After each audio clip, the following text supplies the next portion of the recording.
to Cricket Hangama Pakistan Super League Season 6. I'm your host Tauqeer Khalid और जिस तरह से आप जानते हैं क्रिकेट हंगामा की बात हो ही रही है। पाकिस्तान सुपर लीग सर चढ़ के बोल रहा है। कोई बोलता है मेरी टीम कराची किंग, कोई कोयटा ग्लैडिएटर्स, कोई बोलता है ज़ल्मी, कोई बोलता है शावर। मतलब बात ये है किस किस की टीम किस तरह की परफॉर्म करेगी ये तो आने वाला वक्त ही बताएगा। एक अच्छी बात इस टूर्नामेंट में ये हो गई है कि कोविड-19 ने जिस तरह से पिछला साल लोगों का ओवरऑल पूरा ख़राब हुआ था, वो एक्टिविटीज़ ग्राउंड में नहीं दिखाई दी थी। इस दफ़ा 20% लोग जो हैं ग्राउंड में जा कर के चेयर अप करते दिखाई देंगे अपनी फेवरेट टीम्स को। और अगर बात करते हैं कि आज का पहला एनकाउंटर किसका होगा जो कि आज खेला जाएगा, वो है कराची किंग्स जो कि डिफेंडिंग चैंपियन है और वो खेलेंगी कोयटा ग्लैडिएटर्स के खिलाफ। हमारे अगर गेस्ट की बात कर लेते हैं, मेरे राइट साइड मौजूद है और कोई नहीं, cricket blogger, sports blogger, commentator, cricket analyst, one of the most senior sports journalist, one and only Naseem Rajput. Naseem भाई, हंगामा होगा यहाँ पर भी, इसमें कोई शुबा नहीं है, क्योंकि पीएसएल ब्रांड ही ऐसा है कि वो हंगामा ऑटोमेटिकली पैदा कर देता है। जैसे आपने कहा कि मेरी टीम जीतेगी या आपकी टीम जीतेगी, ये पूरे पाकिस्तान के में चल रहा है। ये सिर्फ एक जगह पे नहीं चल रहा, बल्कि एक घर के अंदर जो है लोग बैठे होते हैं और एक भाई सपोर्ट कर रहा है ज़ल्मी को, एक कोयटा ग्लैडिएटर्स को, एक कहता है मैं कराची में रहता हूँ, कराची किंग्स को सपोर्ट कर रहा है। ज़बरदस्त किस्म का मुकाबला है, ज़बरदस्त किस्म का माहौल है यहाँ नेशनल स्टेडियम कराची में। यहाँ बीटीवी के ऑफिस में जहाँ हम बैठे हुए हैं, यहाँ से तकरीबन कोई 3 किलोमीटर के फासले पे वो नेशनल स्टेडियम कराची है कि जहाँ पर ये क्रिकेट हंगामा शुरू होने जा रहा है। और उससे पहले इफ्तिताई तकरीब होगी और ये तौकीर पहला मौका है कि जब इफ्तिताई तकरीब भी जो है वो किसी मुल्क से बाहर जो है वो रिकॉर्ड की गई है और एक रस्मी कार्रवाई होगी इफ्तिताई तकरीब की कि जहाँ पर कुछ छोटी मोटी आतिशबाजी कर लेंगे। लेकिन कोरोना वायरस की वजह से NDMA ने ये वाजे कर दिया था कि आप कोई ऐसी चीज नहीं करेंगे जिससे कोरोना वायरस के SOPs को कोई नुकसान पहुंचे। हम दोनों तो यहाँ बैठे हैं तौकीर, लेकिन हमारे साथ जो तीसरी शख्सियत है उनको तो पूरा पाकिस्तान देखना चाहेगा, क्योंकि वो पाकिस्तान का बहुत बड़ा नाम, इसमें कोई शुबा नहीं है। The one and only former Test cricketer, former chairman selection committee, former coach, former manager Pakistan cricket team, इसके साथ पाकिस्तान क्रिकेट बोर्ड के लॉन्गेस्ट सर्विंग ऑफिशियल की जिम्मेदारियां अंजाम दी। डोमेस्टिक क्रिकेट हो, इंटरनेशनल क्रिकेट हो, हर शोबे के अंदर पाकिस्तान के लिए नुमाया खिदमत अंजाम दी, कोई और नहीं, हारून रशीद साहब। अस्सलाम वालेकुम हारून भाई। वालेकुम अस्सलाम, अस्सलाम वालेकुम नाज़रीन। बड़े अरसे के बाद ये नाज़रीन आपको देख रहे हैं। ऑपरेशन का मैनेजर बताना भूल गए, सॉरी। नहीं, कोई इसमें इशू नहीं है। एक्चुअली आपको जो भी जॉब्स मिलती हैं आप कोशिश ये करते हैं कि उसको अच्छे तरीके से निभाएं, और मेरी तो कोशिश हमेशा से यही रही है कि पाकिस्तान के क्रिकेट को देखें। ये तो सिलसिला रहता है। मैं इस चीज़ को इस तरह लेता हूँ कि जब आप काम करते हैं ना तो आप क्रिटिसाइज़ भी होंगे, इसलिए कि हर एक की अपनी अपनी राय होती है, अपनी अपनी सोच होती है। तो आप अगर सही नीयत के साथ काम कर रहे हैं तो मुझे इस किस्म की कोई क्रिटिसिज्म जो है कभी मुझे उससे डिस्टर्ब नहीं किया। ऑफिशियल ने कभी भी क्रिटिसिज्म की ज़्यादा परवाह की नहीं है। ऐसी कौन सी जगह है ये पाकिस्तान क्रिकेट बोर्ड? नहीं, ऐसा नहीं है। वो लोग ज़रूर करते होंगे परवाह जिनको मतलब जो काम नहीं करते होंगे। जो काम करते हैं उनको इस चीज़ की परवाह नहीं होती, क्योंकि उनको पता है कि उनका गोल जो है वो मकसद सिर्फ ये कि पाकिस्तान क्रिकेट को बेहतर करना है। लेकिन ऑब्वियसली जैसे भी आपने कहा, एक बहुत ज़बरदस्त किस्म की 6th एडिशन जो है PSL की शुरू होने लगी है। और मैं ये ज़रूर कहूँगा कि आई थिंक इसमें ज़रूर हमें ये कहना चाहिए कि Pakistan is the only country जिन्होंने कोविड को जिस तरीके से मुकाबला उसका किया है। पाकिस्तान वाहिद वो कंट्री है जिसका पूरा डोमेस्टिक टूर्नामेंट जो है कोविड में हुआ है। इसके अलावा बाकी तमाम जगहों के ऊपर पूरा सीज़न, और उसके साथ ये PSL का जो 6th एडिशन है जी कैंसिल की है। तो इसलिए मैं समझता हूँ कि ये बहुत बड़ी चीज़ है पाकिस्तान के इन नामुसाइद हालात के बावजूद जिस तरीके से क्रिकेट को फ़रोग मिला, प्लेयर्स को मौके मिले, और ये PSL 6 का एडिशन हो रहा है। और क्राउड की पार्टिसिपेशन जो कि आई थिंक अभी कहीं भी हमें इतनी नज़र नहीं आती सिवाय न्यूजीलैंड और ऑस्ट्रेलिया के। यहाँ पर 20% क्राउड का जो इंडक्शन है, जिनको इजाज़त दी गई है, आई थिंक वो भी महसूस होंगे। यस, हम ये ज़रूर कह सकते हैं नसीम के कराची को या लाहौर को ये ज़रूर प्रॉब्लम्स होंगी कि जब ट्रैफिक का जो निज़ाम है वो थोड़ा सा डिस्टर्ब ज़रूर होगा और उसमें लोगों को मुश्किलात भी होंगी। लेकिन मैं ये समझता हूँ कि एक बिगर गोल के लिए हमें सेक्रीफाइस भी करना पड़ता है। अगर चेहरा जाएगा कि पाकिस्तान से इंटरनेशनल क्रिकेट जा रही है, पाकिस्तान में इंटरनेशनल प्लेयर्स आएंगे, जितना ज्यादा जाएगा फायदा होगा। जैसे अरुण भाई आपने बात की कि अब तो भंगड़े भी डलेंगे, तो सीटियां भी बजेंगी, तो फिर डांस भी होगा स्टैंड में, वो भी कम होंगी। लेकिन मैंने वो माहौल भी देखा था कि लास्ट PSL सीजन 5 में इब्तिदा में जो है वो क्राउड मौजूद था, फिर उसके बाद अचानक कोरोना वायरस आया, फिर SOPs बरकरार करने पड़ गए थे, तो एक सन्नाटा था, मज़ा ही नहीं आ रहा था कि क्रिकेट हो रही है नहीं हो रही है, लेकिन अच्छी चीज़ ये थी कि क्रिकेट हो रही थी।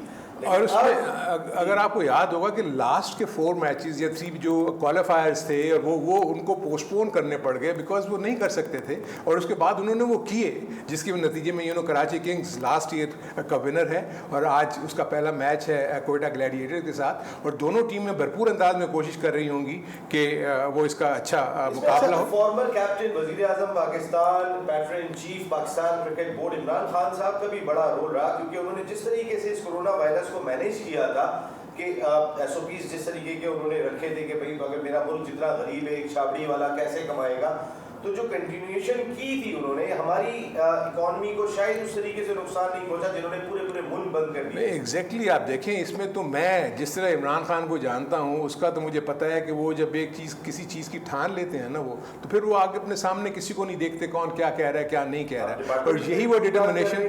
हाँ, आप डिपार्टमेंटल क्रिकेट की बात नहीं, department cricket it's not that, वो एक डिफरेंट इशू है, वो हम फिर किसी वक्त कर लेंगे। आई एम टॉकिंग अबाउट इस वक्त जो भी हालात से वो मुकाबला कर रहे हैं, इनफैक्ट अगर देखा जाए तो हर किस्म के ऑड्स उसके खिलाफ है, लेकिन उसके बावजूद इतना डिटर्मिन है कि वो कोशिश कर रहे हैं कि किसी ना किसी तरीके से हालात को काबू में किया जाए, चाहे वो इकोनॉमिक कंडीशंस हो, चाहे वो स्पोर्ट्स में अगर हमने डेवलपमेंट की पॉइंट ऑफ व्यू से बात कर रहे हैं, तो आई थिंक ये अच्छा है कि ओवरऑल एक बड़ा अच्छा इस वक्त नज़र आ रहा है सिलसिला, और हम विश करते हैं कि पाकिस्तान ये सुपर लीग जो है बड़े अच्छे अंदाज में चले, और क्राउड को ना सिर्फ ये ग्राउंड में, जो कि मिलियंस ऑफ पीपल जो कि इसको टेलीविजन पे देख रहे होंगे वो इसको एंजॉय करें, क्योंकि इन टीमों में तमाम वो प्लेयर्स मौजूद हैं, वो मसाला मौजूद है जो इस T20 क्रिकेट की जान है।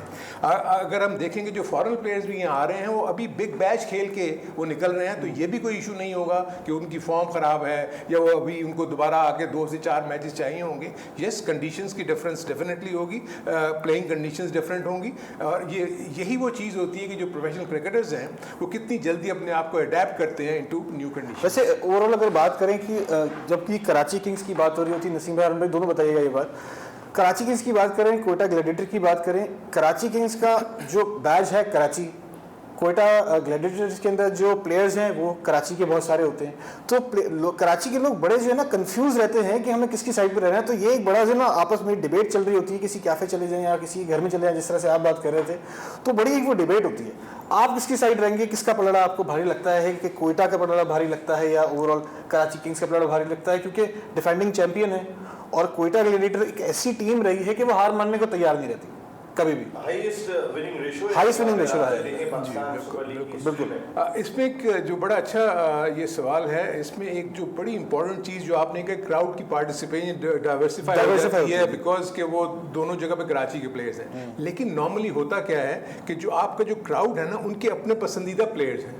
अगर वो कोयटा से बिलोंग कर रहे हैं तो वो फिर कोयटा को सपोर्ट करेंगे, अगर वो कराची की तरफ से खेल रहे हैं तो वो कराची को सपोर्ट करेंगे, इररेस्पेक्टिव कि वो कराची से बिलोंग करते हैं या नहीं। तो आई थिंक ये एक बहुत बड़ा होने से, क्योंकि अगर किसी को अगर फॉर इंस्टेंस अनवर अली पसंद है तो वो ऑब्वियसली कोयटा ग्लैडिएटर की तरफ जाएंगे, और दोनों की टीमों में जैसे मैंने कहा बैलेंस है।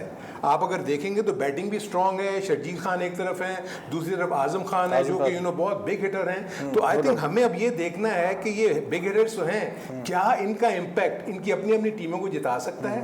बॉलिंग में अगर आप देखें तो मोहम्मद आमिर है, दूसरी तरफ वहाँ पर अगर हम बाहर की तरफ नज़र डालते हैं तो उनके पास डैन क्रिश्चियन भी हैं जो कि हाल ही में ऑलराउंड परफॉर्मेंस दे के वहाँ आए हैं। फिर क्रिस गेल की इन्वॉल्वमेंट है कोयटा में, और उसके साथ साथ अगर हम देखें तो कराची में कॉलिन इंग्रम भी हैं। अब देखना ये होगा कि वो 3 प्लेयर्स कौन से 11 में आते हैं, अपने बैलेंस को सामने रखते हुए इन दोनों टीमों को फैसला करना होगा कि कौन से 3 फॉरेन प्लेयर्स खेलेंगे और कौन से आपके लोकल प्लेयर्स खेलेंगे। तो ये कॉम्बिनेशन, एक चीज़ ये भी है कि कई सारे फॉरेन प्लेयर्स जो है वो पूरे इस सीजन के लिए दस्तयाब नहीं है। क्रिस गेल पहले 2 मैच खेलेंगे कोयटा ग्लैडिएटर से, उसके बाद वो चले जाएंगे उनकी सीरीज है श्रीलंका में।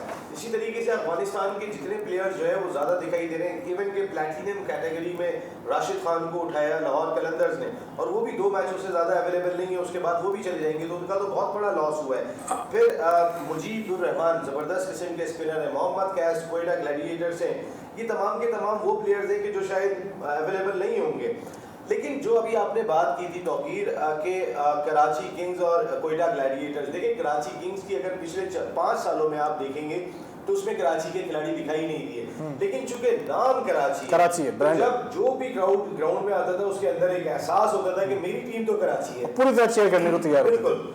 लेकिन इस दफा हमने देखा है कि कराची का एक प्लेयर दानिश अजीज की सूरत में कराची किंग्स में दिखाई दे रहा है, जो काफी अरसे के बाद। अच्छा, दानिश अजीज को लोग एक्सपेक्ट कर रहे थे कोयटा ग्लैडिएटर की साइड से खेले। असल में लेना तो चाहते थे नदीम उमर साहब, लेकिन चूंकि पिक 1 बाय 1 होती है तो उसके अंदर दूसरी टीम दानिश अजीज को उठा गई थी और उस वक्त उनका ध्यान किसी दूसरे प्लेयर की तरफ था। लेकिन जो इम्पोर्टेंट चीज है उसमें ये कि असल में मेरा एक ध्यान बढ़ रहा है, मेरा ध्यान ये बढ़ रहा है, मुझे जाना है एक ब्रेक पे जाते हैं, वापस आते हैं, डिस्कशन को रखेंगे जारी। Stay tuned with us. Welcome back once again to cricket Hungama, Pakistan super league season 6। बात हो रही थी Karachi Kings versus Quetta gladiator के हवाले से, दानिश अजीज के हवाले से। नसीम भैया बात करें दानिश अजीज के हवाले से। नहीं, मैं बात ये कर रहा था तौकीर कि कराची किंग्स में बहुत सारे लोग काफी अरसे से बात कर रहे हैं, इसमें कराची के खिलाड़ी दिखाई नहीं देते। हैदराबाद के शर्जील खान तो है, लेकिन उससे पहले वो इस्लामाबाद यूनाइटेड से खेला करते थे, 3 सीजन तो वो वहाँ से खेले जब उन पर बैन लगने से पहले। लेकिन कराची का प्लेयर दिखाई नहीं देता था। अब दानिश अजीज की सूरत में एक प्लेयर आया। मैं ये बात कह रहा था कि जब क्राउड जाता है ग्राउंड में तो उनके अंदर पहले तो एक एहसास होता है कि वी आर फ्रॉम कराची, लेकिन जब वो देखते हैं यहाँ से तो सरफराज खेल रहे हैं, यहाँ से तो अनवर अली खेल रहे हैं, यहाँ से तो आशिक अली खेल रहे हैं, यहाँ से तो आजम खान खेल रहे हैं, मिक्स हो जाती है, अनवर अली खेल रहे हैं, यानी कि नहीं, फिर फीलिंग मिक्स हो जाती है कि यार कराची के प्लेयर्स तो कोयटा ग्लैडिएटर्स में दिखाई दे रहे हैं।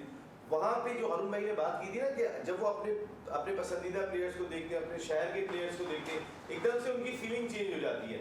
आप देखिएगा जब कराची और कोयटा का मैच होता है तो 60-40 का रेशो होता है, 60% फिर भी कराची के साथ होते हैं। लेकिन ये बहुत बड़ी बात होती है कि कराची का होम ग्राउंड हो और वहाँ पे कोयटा को 40% सपोर्ट मिल रही हो, ये बहुत बड़ी बात होती है। बिकॉज कोयटा ग्लैडिएटर्स में खिलाड़ी जो है वो कराची के शामिल है। सरफराज अहमद को बचपन से देखते हुए आ रहे हैं, सरफराज कैप्टन है, सरफराज कोयटा से खेल रहा है। बहुत सारे लोग जो पहली मरतबा ग्राउंड जाते हैं, सरफराज कराची का नहीं है, ये एक फीलिंग आती है उनके अंदर, जिसके बैलेंस। और जिस दिन कराची नहीं खेल रही हो, नेशनल स्टेडियम कराची में कोयटा ग्लैडिएटर्स खेल रही होती है, तो कराची की पूरी सपोर्ट जो है वो कोयटा ग्लैडिएटर्स के साथ हो जाती है। तो 100% ये आप सही कह रहे हो। इसमें एक दो चीज़ मैं बताऊं, जो प्रॉब्लम्स क्या होती हैं, जो इनको जो प्रॉब्लम नदीम उमर कोयटा ग्लैडिएटर को मतलब ओन करते हैं।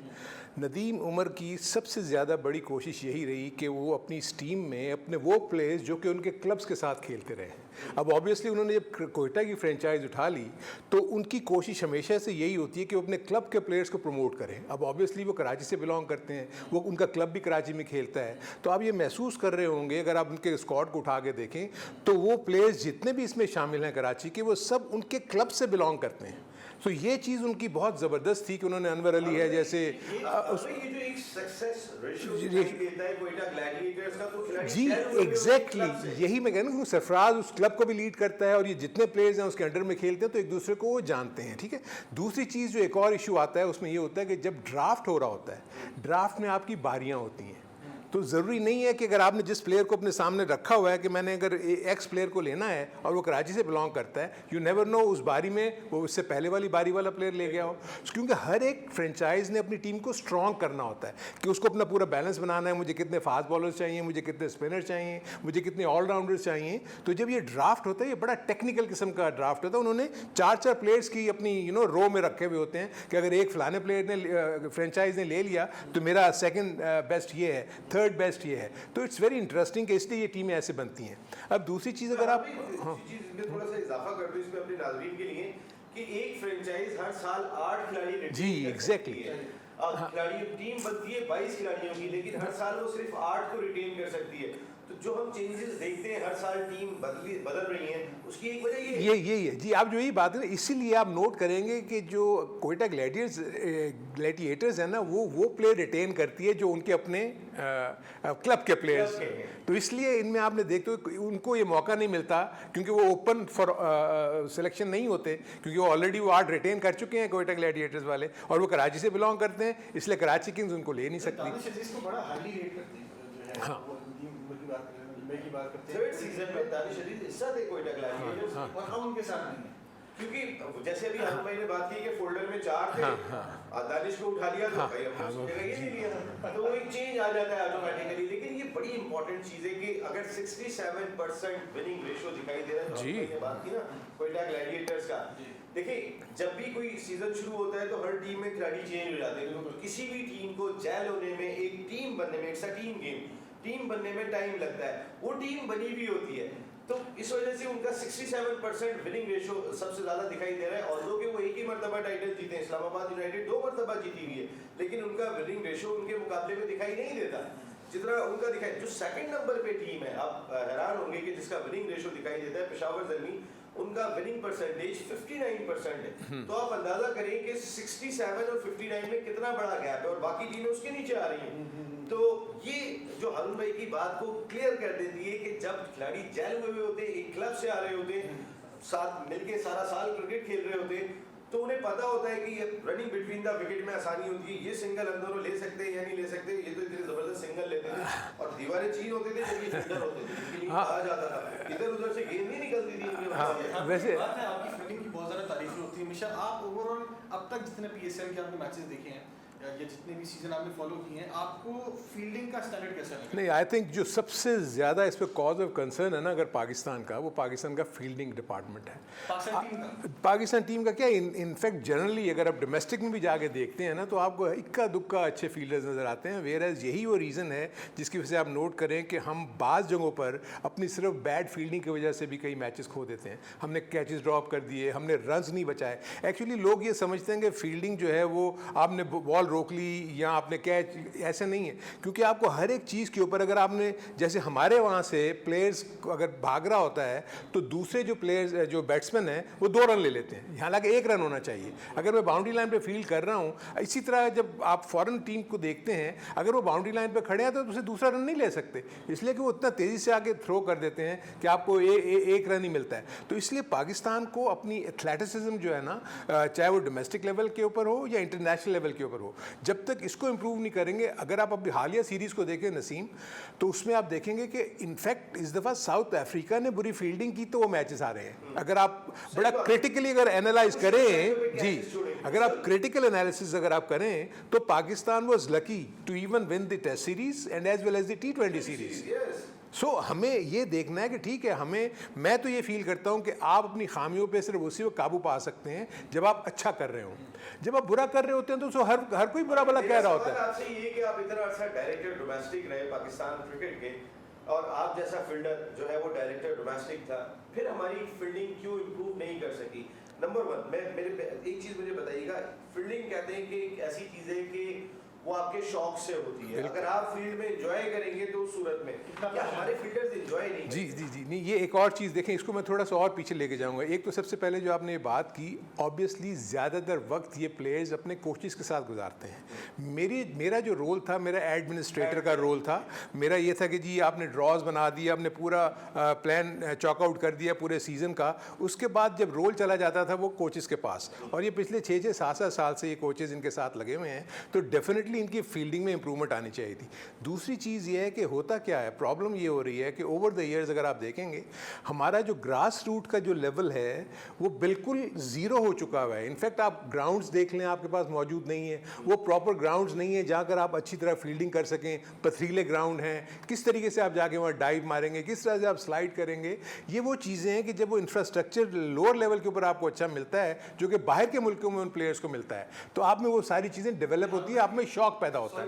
लेकिन जिस वक्त आपने भी क्रिकेट खेली और बहुत सारे ऐसे प्लेयर्स थे जो कि बहुत अच्छे थे, उस वक्त पाकिस्तान के अंदर इतनी ज़्यादा चीज़ें नहीं थी, या स्लाइड्स का इतना ज़्यादा कॉन्सेप्ट नहीं था, लेकिन बॉल नहीं छोड़ते थे, बॉल आप लोगों के पास से गुजरती नहीं थी, आपको तो वो जाती उसका भी एक रीज़न है। देखिए, उस ज़माने में क्रिकेट कम होती थी, आपके पास हार्डली 4 से 5 या 6 टीमें होती थी जो आपकी डोमेस्टिक क्रिकेट खेलती थी, तो आपके पास अच्छे ग्राउंड्स अवेलेबल थे। आपकी क्लब क्रिकेट जो है ना वो बड़े फ़ाल तरीके से होती थी। हमें अच्छी तरह याद है कि कराची, जी स्कूल क्रिकेट कराची में हम जब क्लब क्रिकेट खेलते थे, हम सीनियर लीग, जूनियर लीग, यानी हम निचले लेवल के ऊपर ही हम कोई बात 30-30, 40-40 क्लब मैचेस खेलने के बाद हम फर्स्ट क्लास क्रिकेट खेलते थे। आज का बच्चा तो बगैर क्लब मैचेस खेले हुए पाकिस्तान के लिए फर्स्ट क्लास क्रिकेट खेल, जी कैप हट रही है। वो देखे ना आपने अब्दुल्ला शफीक अच्छा बैट्समैन है, लेकिन उसने एक सेंचुरी स्कोर की थी, आप न्यूजीलैंड के बॉल पे ले गए, उसको खिला दिया। अब अब्दुल्ला शफीक को किसी एक फ्रेंचाइज ने नहीं उठाया, जिसको आप पाकिस्तान खिला रहे हो उसको एक फ्रेंचाइज नहीं उठा रही, तो आप कैप बांट रहे हो। ये सिलसिला खत्म होना चाहिए। इस वजह से देखिए, आप रनिंग बिटवीन द विकेट, एक चीज में बताऊं, हाँ बिल्कुल सही आप अगर ऑस्ट्रेलिया की, इवन इंडिया की भी देख लें आप, रनिंग बिटवीन द विकेट, वो 2 को 3 करते हैं, जी, वो 1 को 2 करते हैं, हम 2 को 1 करते हैं। जी जी इतना जी बड़ा एग्जैक्टली, बहुत बड़ा फर्क है। फर्क। हम डरे हुए होते हैं, हमें खौफ होता है। आसिफ इकबाल साहब और जावेद मियां जी, हम टेस्ट मैच जीते थे सिर्फ उनकी रनिंग बिटवीन द विकेट से इंडिया के खिलाफ। और हारून भाई उस दौर में उस रनिंग बिटवीन द विकेट का कोई मुकाबला सारी दुनिया में नहीं था। तो हमने जो चीज हासिल की हुई थी हम वो खोते चले गए आने वाले वक्त में, जिसको हमें बेहतर करना चाहिए था। इंडिया की क्रिकेट हमारे आगे रुकती भी नहीं थी। आप इनसे पूछे उस दौर में हम जाके इंडिया को भी, वो तो न्यूट्रल अंपायर नहीं थे तो उस वजह से तो पैड पे गेंद लगी और अंपायर ने उंगली खड़ी की अगर सूरत-ए-हाल खराब है। लेकिन इंडिया की क्रिकेट आज वाकई में यहाँ जा चुकी है और हमारी क्रिकेट यहाँ आ चुकी है। हालांकि एक वक्त ये था कि हमारी क्रिकेट यहाँ थी और इंडिया की क्रिकेट यहाँ थी। वसीम, वक्कार, इमरान बॉलिंग जब किया करते थे उधर से कौन होते थे? कपिल देव के बारे में तो एक मरतबा इमरान खान साहब ने ये भी कह दिया था, सुनने में आया मुझे कि ऐसा कोई स्टेटमेंट दिया था कि अगर कपिल देव पाकिस्तान की क्रिकेट में होते तो फर्स्ट क्लास क्रिकेट भी नहीं खेलते। इस तरीके का भी स्टेटमेंट सामने आया। नहीं है उसको, हाँ उसको इमरान उसको रेट नहीं करते थे इतना कपिल को, वो अपनी जगह पर। लेकिन आई थिंक आपको इसी पॉइंट ऑफ व्यू से मैं बताऊं कि क्यों ये रीज़न हुआ कि इंडिया की क्रिकेट बेहतर होती चली गई और हमारी क्रिकेट नहीं। इंडिया की क्रिकेट ने सारा का सारा काम ग्रास रूट लेवल के ऊपर करना शुरू कर दिया और उसको उन्होंने मजबूत किया। जब आपकी बुनियाद मजबूत होगी तो इमारत अच्छी तामीर होगी। हमारे यहाँ प्रॉब्लम यह है कि हमने निचले लेवल के ऊपर, अब जैसे मैंने पूरी रिसर्च की थी जब हमने ये पीछे बैठ के देखा था, पिछले 15 सालों में निचले लेवल के ऊपर कोई काम नहीं हुआ। तो आप मुझे बताएंगे जब बुनियादी जो ढांचा है वही अगर अच्छा नहीं होगा तो आप मुझे बताएं, इवन के क्लब क्रिकेट भी पाकिस्तान क्रिकेट बोर्ड आपकी कराता था। अच्छा, हमने ये जिस तरह से आप कह रहे हैं कि हमारा जो है ग्रास रूट अच्छा नहीं है, राहुल द्रविड़ की बात करते हैं, इतना बड़ा प्लेयर है, इसमें कोई डाउट तो नहीं है, वो जाते हैं जूनियर सतह के ऊपर काम करते हैं। मैंने ग्रुप क्रिकेट खेली, मैंने कभी भी सरफराज के साथ अंडर 19 के सरफराज के साथ शाह मसूद, सरफराज शाह मसूद, मतलब यू नेम इट ना, जितनी ये वाली लॉट खेली उनके सबके साथ मैंने क्रिकेट खेली। अच्छा, लेकिन जब बात करते हैं मोहम्मद यूसुफ, अजहर महमूद, अब्दुल रज़ाक, इन किसी की भी आप बात करें तो ये लोग ग्रास रूट लेवल का ही काम क्यों नहीं करते? देखिए ये बहुत ही वैलिड इसने सवाल किया है। जूनियर प्लेयर मैं चाहता था कि ये लोग मुझे सिखाएंगे। एक बार वसीम भाई ने टीम थी वो साथ नहीं थे। ये देखो ये बात आपने बहुत ही इम्पोर्टेंट, लेकिन हमारे यहाँ बदकिस्मती है। देखिए 2-3 चीज़ें हैं इसमें। सबसे पहली बात यह है कि हमारे यहाँ पर नाम बिकता है बेसिकली, और हर बड़ा नाम आके वो पाकिस्तान की टॉप पोजीशन लेना चाहता है, क्योंकि निचले लेवल पे आकर आपको काम करना पड़ता है। आप मुझे बताएं ना, अगर मैं पाकिस्तान की टीम को कोच कर रहा हूँ तो मुझे कोचिंग क्या करनी है? वो सारे प्रोफेशनल प्लेयर्स हैं, उनको आपने सिर्फ एक गाइडलाइंस देनी है, उसके बाद सारा काम उन्होंने करना है। प्रॉब्लम क्या हो रही है कि जो निचले लेवल के ऊपर अब जो इनको इश्यूज आ रहे हैं वो ये आ रहे हैं क्योंकि वो जो ग्रास रूट लेवल से प्लेयर्स उठ के आए हुए हैं ऊपर, वो टेक्निकली इतने साउंड नहीं है। अब उनको पाकिस्तान की टीम में उनको सिखाना पड़ रहा है कि आपने इस तरह करना है। अब जैसे इन्होंने रनिंग बिटवीन द विकेट की बात की, आपको पता है कि जब फर्स्ट टाइम मैंने अंडर 19 को कोच किया 1988 में, मेरे बैच में नहीं, पहले बैच में मेरे पास Inzamam, Mushtaq Ahmed, Waqar Younis, Saeed Anwar, Basit Ali. Would you believe, मैं हैरान होता था जब मैं उनको रनिंग बिटवीन को हाथ के इशारे से बुलाते थे, हाथ के इशारे से रोकते थे, मुंह से कोई आवाज़ नहीं निकलती थी। उनको कवर्स पे या पॉइंट पे खड़ा होना नहीं आता था। यानी ये वो लेवल था कि जब ये लोग को उस वक्त सिखाना पड़ रहा था। तो उस वक्त मैंने उनको मशवरा दिया था कि अपने टॉप प्लेयर्स को, ये 88 की बात कर रहा हूँ मैं, कि अपने टॉप प्लेयर्स को कोचिंग में लेकर आएँ और उनको कहेंगे वो ग्रास रूट लेवल के ऊपर काम करें, ताकि यहाँ से जब वो सीख के ऊपर जाएंगे तो अच्छी फुटिंग पे वो ऊपर जाएंगे। लेकिन वो मेरी उस रिपोर्ट अभी भी बोर्ड में मौजूद होगी, 1988 की रिपोर्ट में मैंने रिकमेंड किया था। इन्होंने जाके उसको इम्प्लीमेंट किया 2007 में या 8 में, कि जब इन्होंने अभी ये रीजनल कोचेज़ का जो कॉन्सेप्ट लेके आया, लेकिन वो भी प्रॉपर मॉनिटरिंग नहीं हो रही अभी भी। हाँ, तो उस 20 साल का नुकसान भी तो देखें कि क्या हो रहा है आपको। यहाँ पर हम बहुत पीछे चले जाएंगे। जी, वापस आते हैं, फिर रखेंगे डिस्कशन जारी। Stay tuned. एक बार फिर आपको खुशामदीद कहते हैं क्रिकेट हंगामा PSL सीजन 6 में। बात हो रही है Karachi Kings versus Quetta Gladiators. Overall team की अगर बात करते हैं, दोनों ही बड़ी तगड़ी टीमें दिखाई देती हैं। एक बार जो है वो दोनों टीमें जीत चुकी है। डिफेंडिंग चैंपियन जो है वो है कराची किंग्स और उससे पहले जीत चुकी है कोयटा ग्लैडिएटर्स। दोनों टीम हार मानते यूजुअली दिखाई नहीं देती, मगर नसीम भाई आप क्या समझते हैं कि बात तो हम करेंगे मैच के हवाले से। सबसे पहले मैं बात कर लेता हूँ ग्रूव मेरा जो ग्रूव मेरा गाना है वो आपको कैसा लगा? दोबारा गा के दिखाएं। मुझे पूरा याद नहीं है, नसीबुल लाल जी से मैं पूरी जाके बात करूंगा। नसीबुल लाल ने किस तरह गाया है? नसीबुल लाल ने अच्छा गाया है, गाना तो बहुत अच्छा गाया है, गा के दिखाएं ना। नसीब भाई वो नसीबुल लाल वाली फीलिंग अभी आ नहीं पा रही, जैसी आएगी मैं आपको सबसे पहले गा के सुनाऊंगा। नहीं क्योंकि आप तो गाना सुनते ही लाल पीले हो गए भाई, ऐसे नहीं है ग्रुप में ना, मुझे भी नहीं आता ऐसे चले, क्योंकि वैसे गाना बड़ा जबरदस्त, इसमें कोई शुबा नहीं है, बहुत क्रिटिसाइज किया और बहुत गलत अंदाज। नसीम भाई यहाँ पे क्रिटिसाइज करने का जो बिला वजह का आंसर है ये खत्म क्यों नहीं होता हमारे यहाँ से? फॉर नो रीजन क्रिटिसाइज करते हैं। मैं आपको एक बात बताऊं, जब पहला पीएसएल का सॉन्ग आया था, उसके बाद जब दूसरा पीएसएल का सॉन्ग आया तो लोगों ने कहा पहला वाला बहुत अच्छा था, वो दूसरा वाला जब बजा तो वो जुबान पे उसी तरह आ गया था और कहने लगे। जब तीसरा सॉन्ग आया तीसरे ईयर तो सबने कहा पहले तो अच्छे थे, ये अच्छा नहीं है। और अभी आप जरा ग्रुप मेरा को जरा सुने गाड़ी के अंदर लगा के और आप देखिएगा, ये जब पीएसएल खत्म होगा और ये रोज बजता रहेगा स्टेडियम में तो बोलेंगे पिछले 5 अच्छे नहीं थे, ये अच्छा था। मैं बात यही कर रहा था कि बहुत सारे लोग क्रिटिसाइज करते हैं कि हम भी करते हैं और सबको ये हक हासिल है, लेकिन एट द सेम टाइम हमारी प्रोडक्ट को भी देखना चाहिए कि पाकिस्तान सुपर लीग हमारी प्रोडक्ट कितनी बड़ी है। और कुछ क्रिटिसाइज ज़रा थोड़ा सा संगीन किस्म का हो जाता है तो वो नहीं होना चाहिए। क्रिटिसिज्म होना चाहिए, इसमें कोई शुबा नहीं है, इसमें कोई बुराई नहीं है कि भाई नसीबुल लाल को क्यों ले लिया, लेकिन नसीबुल लाल के हवाले से अगर कोई ऐसा कमेंट आ जाए कि जो तबीयत को नागवार गुजरे, वो नहीं होना चाहिए। वो हमारे मुल्क का बहुत बड़ा नाम है और आप देखेंगे ये गाना अब हर जगह पे बजता हुआ दिखाई दे रहा है, हर जगह पे हम सुनते हुए दिखाई दे रहे हैं। हमारी प्रोडक्शन टीम को भी कहेंगे कि जरा ये गाना भी सुनवाइएगा हमारे लोगों को कि अब वो गाना पसंद आ गया। और इनकी तो नसीबुल लाल नहीं बहुत फेवरेट। आई थिंक नसीम ने जिस तरीके से बात की, मैं उसको एक और दूसरे एंगल से लेके चलता हूँ, क्योंकि होता यह है कि हर एक ने अपने अपने पॉइंट ऑफ व्यू से अपनी वो आरा का इजहार किया। इसमें मैं जो सबसे इम्पोर्टेंस देता हूँ वो पाकिस्तान के इमेज को देता हूँ।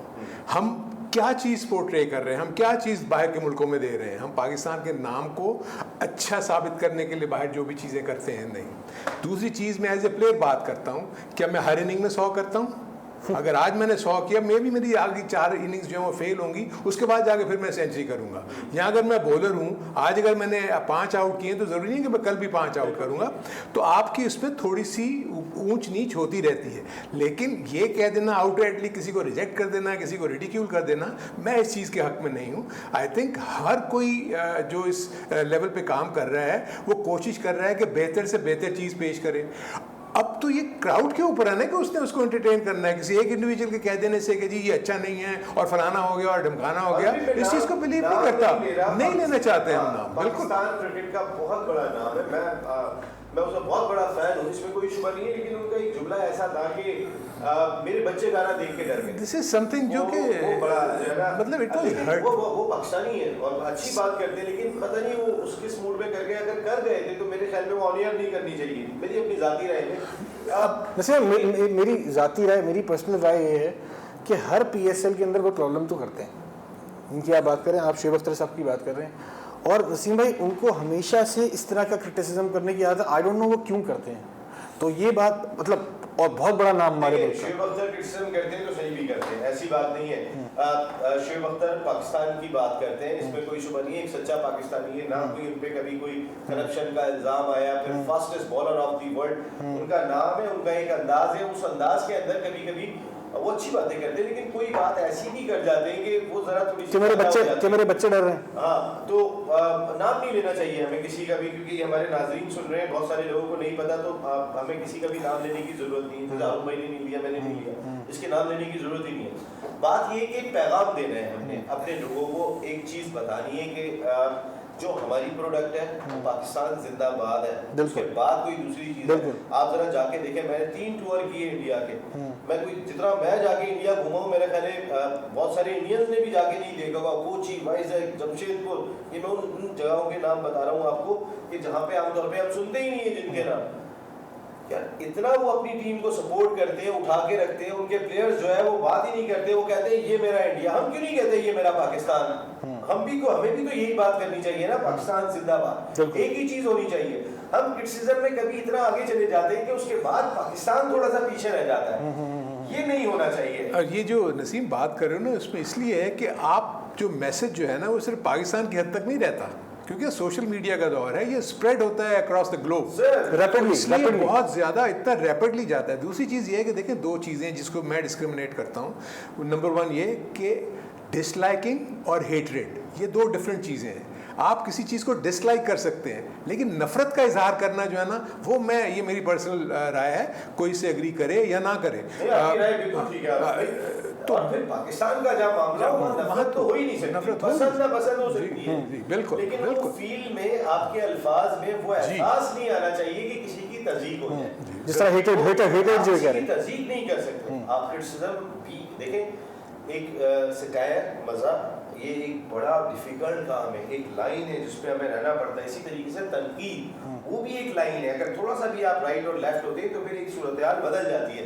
लेकिन अब जरा नसीम, मैं इसमें थोड़ा सा और ऐड कर दूं। देखिए, मैं भी बहुत बड़ा इस चीज़ का कायल हूँ कि तनकीद होनी चाहिए, लेकिन तनकीद बराए इस्लाह होनी चाहिए, तनकीद बराए तनकीद नहीं होनी चाहिए। जो मेजॉरिटी ऑफ द केसेस में मैं देखता हूँ कि बैकग्राउंड का पता नहीं है, आपको सारी चीज़ों का इल्म नहीं है, लेकिन तनकीद बराए तनकीद हो रही है, इसलिए कि आपको कोई अगर पसंद नहीं। आज हम जहाँ से शो कर रहे हैं, ये BTV की एक ख़ास चीज़ है कि तनकीद बराए इस्लाह होनी चाहिए और पाकिस्तान जिंदाबाद होना चाहिए। मैं बहुत सारी जगहों पे माजी में कई चैनल्स के लिए मैंने काम किया, आज भी वो करते रहते हैं। वहाँ पे एक चीज़ होती है कि तनकीद होगी तो फिर व्यूअरशिप होगी, तनकीद होगी तो फिर, और ये होता भी है, हमारा मिजाज ही यही है। हम खबर कौन सी देखना पसंद करते हैं? फला जगह पे फला कसूर की चक नंबर, फला की तहसील नंबर, फला के वार्ड नंबर फला में एक बच्चे या बच्ची के साथ कोई गलत वाक़या होता है, उस बंदे को वहीं मार दो, बजाय इसके कि हम उसको हेडलाइन में चला रहे हैं। इसकी ज़रूरत नहीं है, क्योंकि जब इमेज खराब हो रही है। मैं यही बात कह रहा हूँ आपको कि मैं ये हर चीज़ हर जगह लोग देखना यही चाहते हैं, तो मीडिया क्या करे? लेकिन हमें मेरे ख्याल है हमें ही ये आदत डालनी पड़ेगी, मिजाज को बदलना पड़ेगा, मिजाज को बदलना। फेवरेट नसीर साहब का ये एक विजन है। मैं आपको बताऊं, हमारे मैनेजिंग डायरेक्टर एक सिंपल सी बात कहते हैं, दूसरी बात नहीं कहते। पाकिस्तान जिंदाबाद है, बिल्कुल, और भाई उसका सोल्यूशन बताओ, तनकीद ना करो, सिर्फ उसका सोल्यूशन बताओ। यहाँ पे ये मतलब तनकीद करके छोड़ दो, बिल्कुल ओपन छोड़ दो, उसके बाद जो है तनकीद ही दुनिया करती रहे। ये तनकीद बराए तनकीद नहीं होनी चाहिए। हारून भाई की शर्ट भी खराब है, हारून भाई का जो है वो बाल भी इनके खराब हो रहे हैं, हारून भाई ने देखो हाथ भी जो है वो ऐसे ही छोड़े, ठीक कैसे होगा? हम इसको ये भी तो बताते हैं, हारून भाई अगर शर्ट का कॉलर को थोड़ा सा अगर ऐसे कर लेते ना तो फिर ये बेहतर हो जाता। ये तनकीद बराए इस्लाह हो। बिल्कुल बिल्कुल। मैं अगर यही कहता हूँ, हारून भाई आपका कॉलर तो देखिए कितना खराब हो रहा है, वैसे हो भी रहा है हारून भाई आपका, मैं बता रहा हूँ। मैं बात ये कह रहा हूँ कि इसको तनकीद बराए तनकीद नहीं, तनकीद बराए इस्लाह बहुत अच्छा है भाई। तो खैर ग्रुप मेरा की बात कर रहे थे, ग्रुप मेरा ओके है, ग्रुप मेरा कैसा है? बिल्कुल वंडरफुल, ग्रुप मेरा पाकिस्तान जिंदाबाद, पाकिस्तान जिंदाबाद। क्या नाम था उस सिंगर का? नसीबुल्लाह जिंदाबाद। आपने पूरे कौम को जबरदस्त काम किया। अब आए थे मैच के ऊपर, Karachi Kings versus Quetta Gladiators. तो नसीम भाई किसका पलड़ा भारी देख रहे हैं? ऑनेस्ट आपने बिल्कुल कोयटा, हमारी टीम है ज़ाहिर है, कोयटा ग्लैडिएटर्स, नदीम उमर भाई हमारे बड़े भाई। तो और सबसे बड़ी चीज टीम में कराची का एलिमेंट है, कराची का अंसर है। लेकिन यहाँ पे एक अंसर मिस हो रहा है। शेन वॉटसन जिस तरह से परफॉर्मेंस देते रहे, शेन वॉटसन अभी टीम के साथ जब नहीं होंगे तो कैसा देखते हैं आप इस चीज़ को? देखिए, शेन वॉटसन ने कोयटा ग्लैडिएटर्स की फतवात में बड़ा इंपॉर्टेंट प्ले किया, लेकिन चूंकि लास्ट जो उन्होंने IPL खेला, इंडियन प्रीमियर लीग, उसके बाद उन्होंने जो है वो रिटायरमेंट का ऐलान कर दिया, तो वो अवेलेबल नहीं है। लेकिन अगर वो अवेलेबल नहीं है तो उनकी जगह पर जो है वो क्रिस गेल अवेलेबल है। लेकिन सवाल यह है कि क्रिस गेल भी 2 मैचों के लिए अवेलेबल है, तौकीद फिर वो ODI सीरीज के लिए श्रीलंका चले जाएंगे, वेस्ट इंडीज की जानिब से। और उसके बाद मैं उनका आज एक इंटरव्यू देख रहा था जिसमें उन्होंने ये बात कही थी कि उसके बाद हालात देखेंगे कि मैं आता हूँ या नहीं आता, क्योंकि उन्हें हालात से आगाही है कि उनका जो रिप्लेसमेंट आ रहा है वो भी उतना ही तगड़ा आ रहा है, और कोयटा ग्लैडिएटर्स की मैनेजमेंट ये बात देखेगी कि क्रिस गेल ने उन 2 मैचों में उनका बिहेवियर, देखिए उनका बिहेवियर हमेशा से बड़ा एक कंट्रोवर्शियल तो रहा है, वो डॉन तो है, उनका अंदाज डिफरेंट है। और नदीम उमर साहब की तबीयत का मुझे पता है, वो किसी डॉन को नहीं मानते, वो कहते हैं भाई जिस तरह मैं शराफत से जीता हूँ इस तरह हमारी टीम को भी लेके चलो, इसके दूसरी चीज नहीं चाहिए। क्रिस गेल को लेना भी नहीं चाहते थे। मैं आज आपको एक बात बताऊं, लेकिन उस वक्त ऑप्शन नहीं बचा था, इनकी चौथी पिक थी और ज़ाहिर टीम तो मजबूत करनी थी, दूसरा ऑप्शन नहीं है। अगर फैफ डुप्लेसी परफॉर्म कर जाते हैं तो मेरा नहीं ख्याल कि क्रिस गेल फिर वापस आते हुए दिखाई देंगे। आरोप भाई ज़्यादा बेहतर बताएंगे। अरे आई थिंक इसमें जो दो चीज़ें बड़ी इंपॉर्टेंट देखनी है इन दोनों टीमों में। जो ऑन पेपर मुझे कोयटा ग्लैडिएटर्स की टीम जो है ना ज़्यादा बैलेंस्ड और स्ट्रॉन्ग नज़र आती है। रीज़न क्योंकि वो डिपेंड करेगी, उनके पास बड़े अच्छे अच्छे प्लेयर्स इन दैट सेंस। अगर आप क्रिस गेल की जैसे बात की, ऑब्वियसली फैग एंड पे हैं, वो अपने करियर के आखिरी मराइल में हैं, लेकिन उनकी एक आध अच्छी इनिंग जो है वो किसी भी टीम को लिफ्ट कर सकती है। उसके साथ साथ अगर आप देखें गेल के साथ जो है ना एक टॉम बैंटन जो उनके विकेट कीपर बैट्समैन भी हैं, वो भी बहुत ही अच्छी बैटिंग करते हैं। उनको जो इशू अगर होना है तो उन्होंने 3 कौन से प्लेयर खिलाने हैं जो कि फॉरेन प्लेयर्स उनके पास हैं। फिर उनको जो बैकअप में अगर आप देखें तो आजम खान और सरफराज आपको नजर आते हैं। खेलने चाहिए, चले ये सवाल मेरे नज़दीक तो मेरा ख्याल है गेल, बैंटन और कटिंग को खेलना चाहिए। बेन कटिंग जो है ना बहुत ही अच्छा ऑलराउंडर है और वो बैटिंग भी बड़ी अच्छी करता है और फास्ट बॉलिंग भी करता है। कैमरून डेलपोर्ट के साथ नहीं। दिस इज वेयर मैं कह रहा हूँ उनकी चॉइस होगी, उनको चॉइस होगी कि खब्बा मिल रहा है सूरत। हाँ, लेकिन सिर्फ बैट्समैन मिल रहा है, वो 2 in 1 नहीं, मतलब क्रिस गेल और आप उसका तो आप कर सकते हैं कि डेलपोर्ट और क्रिस गेल में से किसको खिलाएं। वेयर ये आपके जो बैंटन है वो विकेट कीपर भी है और ऑब्वियसली विकेट कीपिंग कर लेता है, सरफराज भी कर लेता है। तो फिर तो उन्हें जरूरत हाँ, नहीं है। आजम ऑब्वियसली विकेट कीपर तो है उनके पास। लेकिन आजम को मेरे नहीं लगता कि ये लोग विकेट कीपिंग कराएंगे। इंपॉर्टेंट चीज मुझे इस टीम में दिखाई दे रही है वो ये कि हरुण भाई लास्ट ईयर इनके पास प्रॉपर एक ओपनिंग पेयर हुआ करता था। अब क्रिस गेल की सूरत में एक तो मौजूद है, दूसरा टॉम बैंटन को उनको खिलाना है क्योंकि दूसरा ऑप्शन दिखाई नहीं देता। क्या सरफराज अहमद को अपना कैरियर बचाने के लिए जिस तरह रिजवान खेले ओपनर आके खेलना चाहिए? मैं तो नहीं फील करता कि सरफराज को ओपन आना चाहिए, बिकॉज देखिए सर्टन प्लेयर्स होते हैं सर्टन कंडीशंस के लिए। सरफराज वो हैं जिनको आखिर में अगर 6 से 7 ओवर मिले तो वो क्विक फायर किस्म की कोई बड़ी अच्छी इनिंग खेल के, क्योंकि इनिंग को बनाना वो एक आर्ट होता है जो मैं फील करता हूँ, क्योंकि उन्होंने कभी ओपन किया नहीं। ओपन वो आएंगे, अगर आप रिजवान को देखेंगे तो थ्रू आउट डोमेस्टिक क्रिकेट में भी वो अपने आप को ओपन करते रहे हैं। ऐसा नहीं है कि वो ओपन उन्होंने बैटिंग करते रहे। वेयर है सरफराज जो है ना वो हमेशा नीचे जहाँ पर क्राइसिस आता है वहाँ सरफराज आके अपनी उसको करते हैं। तो उनकी बैटिंग में थोड़ा सा पावर है। आपके ख्याल में सरफराज को अपना कैरियर बचाने के लिए क्या टॉप ऑर्डर में आना पड़ेगा, 3 या 4 में बैटिंग करनी चाहिए? T20 में तो 4 से 5 से नीचे तो जाना ही बेकार है ना, उसको तो 2 से 3 और मिलेंगे तक चले जाते हैं, छोड़े वो तो। T20 में डेफिनेटली जब आप हिटे मारने जाते हैं तो आपके अगर विकेट्स गिर जाए, देखिए इसमें बॉलर का इतना कमाल नहीं होता जितने आप ऑब्वियसली आपको एक सर्टेन रन रेट मेंटेन करना होता है। इररिस्पेक्टिव आपके विकेट्स गिर रही हैं, आपने 8 से 9 रन या 9 से 10 रन का एवरेज बनाना ही बनाना है, चाहे जो मर्जी बैट्समैन आएगा उसको आते ही हिटे मारना है। वो तो ये है ही नहीं कि आप 3-4 डॉट बॉल खेलेंगे। एक सवाल मैं आपसे ये करता हूँ और तौकीर से भी सवाल है क्योंकि तौकीर ने दोनों जगह में क्रिकेट खेली है। अगर मैं नेशनल स्टेडियम कराची और कजाफी स्टेडियम लाहौर के जहाँ भी यही 2 सेंटर्स रह गए कि जहाँ पे मैचेस होंगे, पिच की अगर मैं बात करता हूँ, ग्राउंड के बिहेवियर की बात करता हूँ, तो कहाँ ज़्यादा आप हाई स्कोरिंग मैचेस देख रहे हैं? इट डिपेंड्स कि कराची में मैं ज़्यादा हाई स्कोरिंग इसलिए देख रहा हूँ कि यहाँ पर वेदर क्लियर हो चुका हुआ है, अच्छा सूरज पड़ रहा है, पिच जो है बनने में बड़ी अच्छी वक्त लग रहा होगा और कभी अच्छी और बैटिंग पिचेस धूप है। लाहौर अभी तक थोड़ा सा सर्द है और फॉगी है, इसलिए उनकी पिच में ये हो सकता है कि थोड़ी सी डैम्पनेस रहे, तो वहाँ हो सकता है कि बॉलर्स रात वाले मैच में गेंद ग्रिप करना थोड़ा डिफिकल्ट होगा, ड्यू फैक्टर डेफिनेटली वो होगा। तो इसलिए मैं ये देखता हूँ कि कराची में मे बी आपको हाई स्कोरिंग मैचेस मिले इनिशियल स्टेजेस में, लेकिन बाय दैट टाइम जब लाहौर में आप जाएंगे हो सकता है मौसम क्लियर हो गया हुआ हो, और क्योंकि 7 मार्च तक ये कराची में है, मार्च के बाद थोड़ी सी वहाँ इंप्रूवमेंट आ जाएगी इन टर्म्स ऑफ वेदर, तो हो सकता है वहाँ भी अगर सूरज ने अपनी उसी आबोताब से, जैसे कराची में आप दोपहर को निकलें तो आपको पता लगता है कि अच्छी खासी तो इस हिसाब से अगर ओवरऑल देखा जाए तो डिसीजन सही है कि यहाँ पे अगर हाई स्कोरिंग मैचेस देखने जैकेट दोनों लेके निकलते हैं, गाड़ी से निकलते हैं तो पसीना साफ कर रहे होते हैं, तो गर्मी इतनी आ गई है। तो अभी आप अभी हम जैसे ये कोयटा की बात है तो कोयटा में मुझे बॉलिंग में भी अगर आप देखें हसनैन है, जाहिद महमूद हैं, और उसके बाद आपके पास हाँ जी ये लेग स्पिनर, तो ये वो विकेट टेकिंग ऑप्शंस मौजूद हैं जिनके ऊपर आप जब हिट मारने जाते हैं एज ए बैट्समैन तो देयर आर चांसेस कि आप गुगली को रीड नहीं किया, आपने लेग ब्रेक के ऊपर गलत शॉट मार दिया, तो चांसेस होते हैं कि ये स्पिनर्स जो है ये fast bowling player Naseem Shah और मोहम्मद ये डिपेंड करता है कि वो नसीम शाह को खिलाते हैं, हसनैन को खिलाते हैं, क्योंकि अभी ये भी देखना है कि एक डेवलपमेंट प्लेयर भी उनका शायद तो इनको अवेलेबल नहीं है, वो 2 मैचों के बाद वो 2 मैचों के बाद है। डेल स्टेन तो वैसे भी उन 4 में से 3 में आएगा ना, तो उनका इसलिए तो उसका तो यही रहेगा कि आइदर डेल स्टेन खेलता है या वो किसको वो समझते हैं कि उसको खिलाना है। लेकिन मेरा पाकिस्तान इसमें इनके पास नवाज है, you know, Nawaz also very good, अब तक हाईएस्ट विकेट टेकर है जी। कोटा की जानिब से, 49 विकेट्स जो है वो जो है नवाज सरफराज को, और सरफराज को सबसे बड़ी चीज़ ये है कि उसको अपने प्लेयर्स का पता है। ब्रेक पे जाते हैं, जल्दी आएंगे वापस, stay tuned.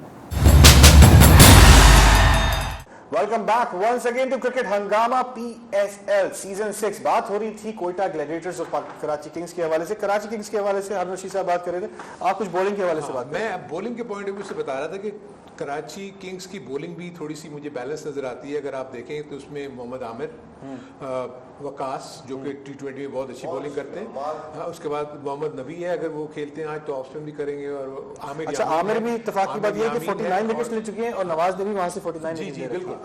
Aamir Yameen and Imad Wasim, अगर अरशद को लेकर आएंगे तो किसी एक को इनमें से किसी को उनको ड्रॉप करना पड़ेगा। वो ऑब्वियसली मैं नहीं समझता कि वकास को शायद वो ड्रॉप करें। 3 उनके पास अच्छे मीडियम पेस किस्म के बॉलर और 2 स्पिनर्स हो जाएंगे, और पार्ट टाइम आपको कोई भी बॉलर जो है वो बॉलिंग करके दे सकता है अगर ज़रूरत पड़े। अच्छा, तो ये इस तरीके से मुझे ऐसे लगता है। कितना फर्क पड़ता है जिस तरह से बात होती है क्रिस गेल अगर फॉर सपोज 2 मैचेस के लिए अवेलेबल हैं, फिर वो चले जाएंगे, टीम कॉम्बिनेशन के साथ सेट हो जाते हैं। इस तरफ जो है मोहम्मद नबी जो है बड़े यूजफुल क्रिकेटर हैं, वो टीम के साथ एडजस्ट कर लेते हैं, और फिर वो जब टीम छोड़ के जाते हैं तो उनकी जगह फुलफिल करना थोड़ा मुश्किल नहीं होता? बहुत मुश्किल होता है, और यही वो रीजंस हैं जिसकी वजह से वो टीमें जो अच्छा कर रही हों और उनके अगर वो की प्लेयर्स चले जाएं जो कि कंट्रीब्यूट कर रहे थे, अगर फॉर इंस्टेंस अगर क्रिस गेल कंट्रीब्यूट कर रहा है, अगर मोहम्मद नबी कंट्रीब्यूट कर रहा है in terms of winning games for their respective teams, तो वो अगर चले जाएं तो डेंट तो पड़ता है ना। फिर नए आने वाले को एकदम से परफॉर्म करने की जरूरत पड़ती है, जो कि इतना आसान नहीं होता। दोनों टीम्स के अंदर आपको क्या लगता है?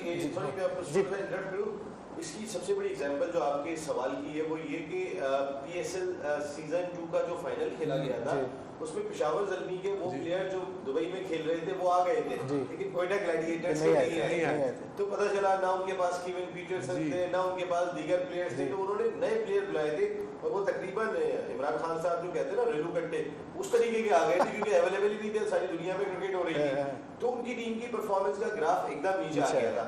लेकिन मैं पहले आपसे सवाल करता हूँ एक ये कि अगर हम तमाम 6 टीमें देखते हैं तो उसमें अगर बाहर के तो खैर प्लेयर आते ही हैं, लेकिन असल तो हमारी PSL जैसे IPL ने इंडिया की क्रिकेट बनाई, हमारी ख्वाहिश होती है PSL पाकिस्तान की क्रिकेट को बनाए।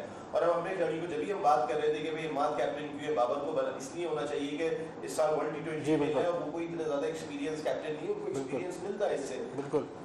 ये जो ओपनिंग पेयर है कराची किंग्स का शर्जील खान और बाबर आजम, अगर पाकिस्तानी प्लेयर की मैं बात करता हूँ तो माइट भी ये प्लेयर जो है वो वर्ल्ड T20 के अंदर भी खेल रहा हो, इसके चांसेस बहुत ज्यादा। मेरी नजर में शर्जील खान का चलना बहुत जरूरी है, सिर्फ इस एस्पेक्ट से नहीं कि वो प्लेयर को आप कैसा देखते हैं? बहुत अच्छा पाकिस्तानी प्लेयर, बहुत अच्छा प्लेयर है, राइट एंड लेफ्ट कॉम्बिनेशन, बिल्कुल, और एक फ्लुएंट है, एक स्ट्रेट खेलता है, बिल्कुल बिल्कुल। नसीम में मेरे हिसाब से शर्जील खान का चलना बहुत ज़्यादा ज़रूरी है, फॉर्म में आना इसलिए ज़रूरी है क्योंकि वो पाकिस्तान के लिए अगर परफॉर्म करता नजर आएगा, और जिस तरह का वो प्लेयर है और जिस तरह से बॉल को भी इनिशियली जज कर लेता है, हारून में ज़्यादा अच्छा बता पाएंगे वैसे तो, लेकिन मुझे लगता है कि उसका फॉर्म में आना और फॉर्म को बहुत ज़रूरी है। देखिए आज प्लेयर तो बहुत अच्छा है। इफ़ यू रिमेंबर, अगर आपको याद हो तो यही खालिद, एक लड़का याद है जो हमने खालिद और उसको खालिद लतीफ़ और शर्जील को, इफ़ यू रिमेंबर, जब मैं चीफ सेलेक्टर था तो हम ही इसको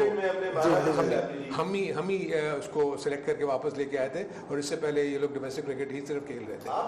हाँ, उस ज़माने वो तो पड़ गया, वो तो उनकी अपनी बेवकूफ़ियाँ है ना, वो नहीं, इसलिए ये तो प्लेयर्स की बेवकूफ़ियाँ है ना, इसमें मतलब कोई शख्स क्या कर सकता है मुझे बताएं।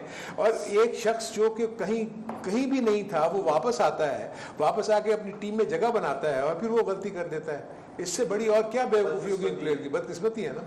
शर्जील के पॉइंट ऑफ व्यू से बताऊं कि आज मैं मिसबा का स्टेटमेंट पढ़ रहा था कि शर्जील और आज़म को फिटनेस लेवल्स को इम्प्रूव करना होगा, इर्रिस्पेक्टिव के अगर अच्छा परफॉर्म कर भी रहे हैं। इसीलिए मैंने, अगर आप देखें प्रोग्राम के शुरू में मैंने कहा था कि अगर शर्जील और आज़म खान ऐसे इम्पैक्ट प्लेयर हैं कि उनके परफॉर्मेंस से टीम जीतती है तो फिर मे भी आप कॉम्प्रोमाइज कर सकते हैं इनकी जी, इसलिए कि उनके नी का प्रॉब्लम रहता है। मैं यही आपको कह रहा हूँ ना, इसलिए मैं तो कह रहा हूँ कि इमाद वसीम के उसको एग्जाम्पल को सामने रखते हुए अगर शर्जील और आजम खान अगर ये अच्छा परफॉर्म करते हैं और अपनी टीमों को जिताते हैं और अपनी फिटनेस के ऊपर इतना काम करते हैं कि वो अगर आपके 60 to 70% अच्छा हारून भाई, एक बात ये होती है, एक फिटनेस के ऊपर नसीम भाई बात है कि हम फिटनेस कर रहे होते हैं, कुछ लोगों की बॉडी टाइप ही ऐसी होती है कि लोग अब समझते हैं कि उसके आजम खान से या शर्जील खान से एक्सपेक्ट थोड़ी कर सकते हैं कि वो उनके 6 पैक्स बन जाएंगे, वो सुपर फिट हो जाएंगे, उनकी लोअर बॉडी कितने बड़े फील्डर It's not bad. मेरा सवाल है, राणा टुंगा कितने बड़े फील्डर थे, वो टीम की जरूरत है। आप डेविड बून अच्छे खासे हैवी थे, इतने ही होंगे ना जितने इनके हम क्रिटिसाइज नहीं, लेकिन एक चीज फर्क था कि अगर आप ये देखें कि वही मैं बात तो वही कर रहा हूँ ना कि अगर इंजमाम या राणा टूंगा या आप डेविड बून की बात कर रहे हैं और रोहित शर्मा की बात कर रहे हैं, परफॉर्मेंस रोहित शर्मा उनकी परफॉर्मेंस उनकी टीम को जिताती थी।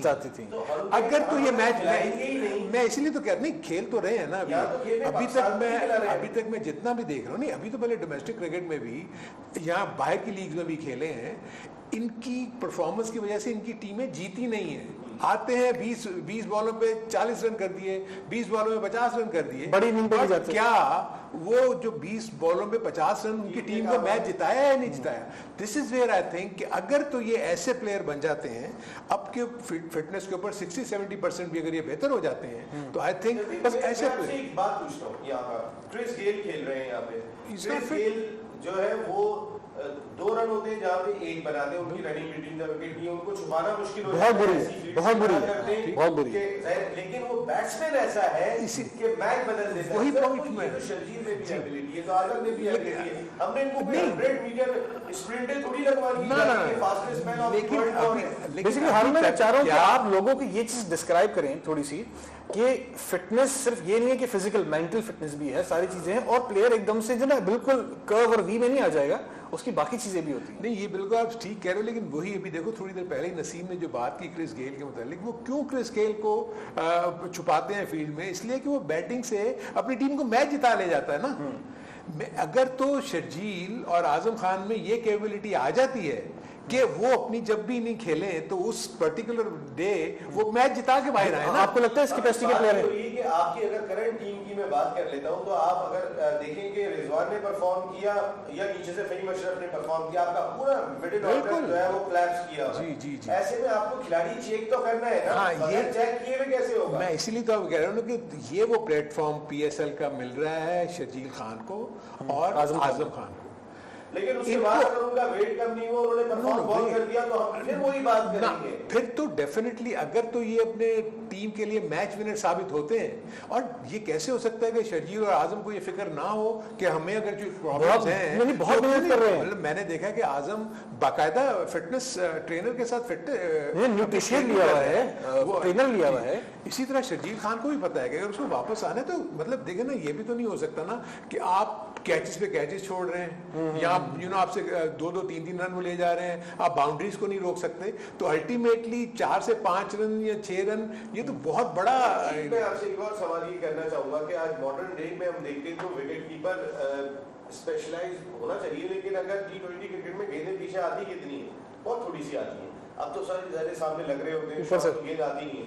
लेकिन अगर मैं अपने मुल्क की सारी लॉट उठा के देखता हूँ, देखे ना, अब मैं अगर आपसे पूछूं कि क्या आप similar type of batsman Babar Azam और रिजवान के साथ ओपन करेंगे, जहां पे डेविड वार्नर और स्मिथ बैटिंग कर रहे हैं, जहां पे शेखर धवन और रोहित शर्मा बैटिंग कर रहे हैं, दोनों सिमिलर्स के साथ नहीं जा सकते। आपको एक एक्सक्लूसिव चाहिए होगा, एक रुकने वाला चाहिए होगा। जो कॉम्बिनेशन रुकने वाला तो खैर देखिए T20 में रुकने वाले का कोई कॉन्सेप्ट नहीं है नसीम। मैं ये बताऊं कि देखो होता वही है, एज टीम मैनेजमेंट, अगर मैं जब पाकिस्तान टीम का थिंक टैंक हूँ या मैं सेलेक्टर हूँ, तो मेरी सोच उसके मुताबिक उनके साथ मुशावरत करके बनेगी कि भी हमने क्या कॉम्बिनेशन लेके जाना है। लेकिन दूसरी तरफ आपने ये देखना है कि ये मैं समझता हूँ कि क्यों पाकिस्तान की जो सिलेक्शन कमेटी है या पाकिस्तान का जो इसमें कोचिंग स्टाफ है, वो क्यों नहीं चाहेगा कि ऐसे प्लेयर्स उनकी टीम में हो जो उनको मैचेस जिता सकते हैं। अगर शर्जील अपनी वो फॉर्म बरकरार रखते हैं, अगर आजम खान अपनी वो फॉर्म बरकरार रख सकते हैं, आपने काफ़ी प्लेयर्स को ट्राई किया ना। आपकी मेरे अपने नज़दीक जो सबसे ज़्यादा गलती ये हुई है पीछे, आपने दानिश अजीज़ को मौका नहीं दिया। एग्जैक्टली मैं यही आपको बात करूँ कि दानिश अजीज ने प्रूव किया है कि उसमें एबिलिटी है। जो मैं आपको बात कर रहा था मैच विनिंग की, वो मैच विनर बेसिकली इनिंग्स खेल चुका है कई मैच विनिंग। मैं इसीलिए आपको कह रहा हूँ ना, तो आपको ऐसे प्लेयर्स के ऊपर नजर रखनी है सो वो मुझे लगता है वो लेफ्ट आर्म स्पिन भी कर लेता है वो। इफ्तिखार से निकलेंगे तो कुछ करेंगे ना। देखिए शो का यहाँ हम करते हैं इख्तिताम, और आप लोग एंजॉय करें। उनका तो शुक्रिया अदा कर रहे हैं। हम भाई बहुत शुक्रिया आपका, आपका भी बहुत शुक्रिया। Thank you. बहुत बहुत शुक्रिया। आप लोग करें, कुछ ही देर में ओपनिंग सेरेमनी स्टार्ट होगी PSL सीजन 6 की, तो आप लोग एंजॉय करें, तब तक शो कल करते फिर हैं। मिलेंगे हम लोग। ये भी बताते जाए अपने नाज़रीन को कि कल मिलेंगे हम, तो जो आज मैच खेला जाएगा उस पे भी बात होगी, और जो कल मैचेस खेले जाएंगे उस पे भी बात होगी। तो कल दोनों मैचेस में बात होगी, मतलब आज जो खेला जा चुका होगा उसके बारे में भी, कल जो खेला जाएगा उसके बारे में भी। तब अब आप लोग करें जाकर एंजॉय PSL सीजन 6 की ओपनिंग सेरेमनी।